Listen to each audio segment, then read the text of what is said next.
हमारा आज का टॉपिक है परसेंटेज। जैसा कि हमने पिछली वीडियो में परसेंटेज से संबंधित कुछ प्रश्नों को हल किया था, उसी क्रम में आइए कुछ और नए प्रश्न हल करते हैं। दिया गया प्रश्न है, ए अपनी आय का 20% किराए पर, शेष का 25% बच्चों की पढ़ाई पर तथा शेष का 30% भोजन पर व्यय करता है।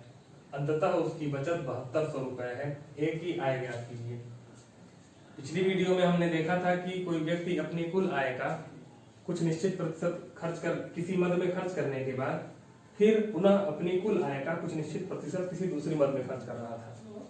उस स्थिति में हम क्या कर रहे थे, सारे व्ययों के परसेंटेज को आपस में जोड़ दे रहे थे और कुल आय से उसकी यानी 100% से माइनस कर दे रहे थे। यहाँ पर ऐसा नहीं है। यहाँ पर क्या बोल रहा है कि अपनी आय का 20% किराए पर खर्च किया, पुनः कुल आय का नहीं, शेष का 25% बच्चों की पढ़ाई पर तथा पुनः शेष का 30% भोजन पर व्यय करता है। तो इस प्रकार हम क्या करेंगे, ए की कुल आय में से जो भी व्यय होता जाएगा उसे हटाकर हम बचत ज्ञात करते जाएंगे। कारण क्या है, यहाँ अंत में दिया है कि उसकी बचत 7200 रुपए है। तो जो व्यय किया है वो तो प्रतिशत में किया है, लेकिन जो बचत दिखा रहा है वो रुपए में दिखा रहा है। तो हमें क्या करना है, हमें बचत को प्रतिशत में ज्ञात करना है और उसको बराबर हो जाएगा किसके, 7200 रुपए के। तो होगा क्या, हमने मान लिया कि उसकी कुल आय 100% रही होगी। अब 100% में से 20% किराए पर खर्च करने के बाद उसके पास बचा कितना होगा, तो 20% खर्च करने के बाद बचा होगा 80%। तो हम यहाँ पर बचत लेकर चलेंगे, यानी 100% जो उसकी कुल आय थी उसका 80% उसके पास बच गया 20% खर्च करने के बाद किराए पर। अब ये पूरी वैल्यू आ गई, पूरी बचत आ गई। फिर क्या बोला कि शेष का 25% बच्चों की पढ़ाई पर खर्च करता है। तो ये जो कुल बचत है इसका 25% जब बच्चों की पढ़ाई पर खर्च कर देगा तो बचेगा कितना उसके पास, 75%। 75% पर प्रति 100 पर 75 बचेगा उसके पास। फिर क्या बोल रहा है, तथा शेष का 30%। अब ये जो पूरी वैल्यू हमें बचत हुई है हमारी प्रतिशत में, उसका 30% भोजन पर व्यय करेगा। तो 30% भोजन पर व्यय करने के बाद उसके पास बचेगा 60%।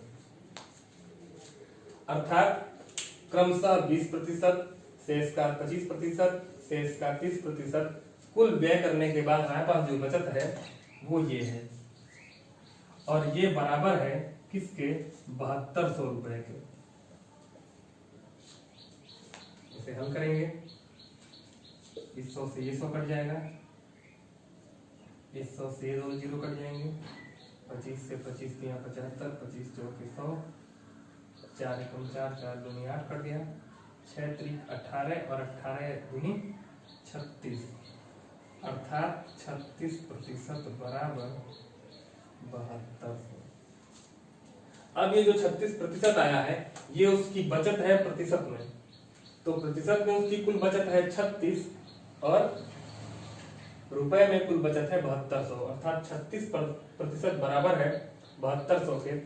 तो हम 100% यानी कुल ए की कुल आय अर्थात 100%, 100% की वैल्यू निकाल लेंगे तो हो जाएगी 7200 गुणे 100 बटे 36।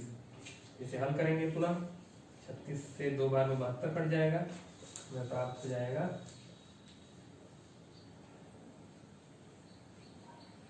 20,000 रुपए। इसमें ध्यान देने वाली बात बस ये है कि अगर शेष का खर्च करते जाएंगे तो हम शेष को 100 में से माइनस करेंगे और जो उसकी कुल बचत होगी उसे लिखते जाएंगे। कुल प्रतिशत में बचत ज्ञात कर लेंगे और उसमें उसे बराबर कर देंगे कुल रुपए में बचत के, और फिर 100% की वैल्यू निकाल लेंगे। आशा करते हैं ये वीडियो आपको पसंद आई होगी, समझ में भी आई होगी।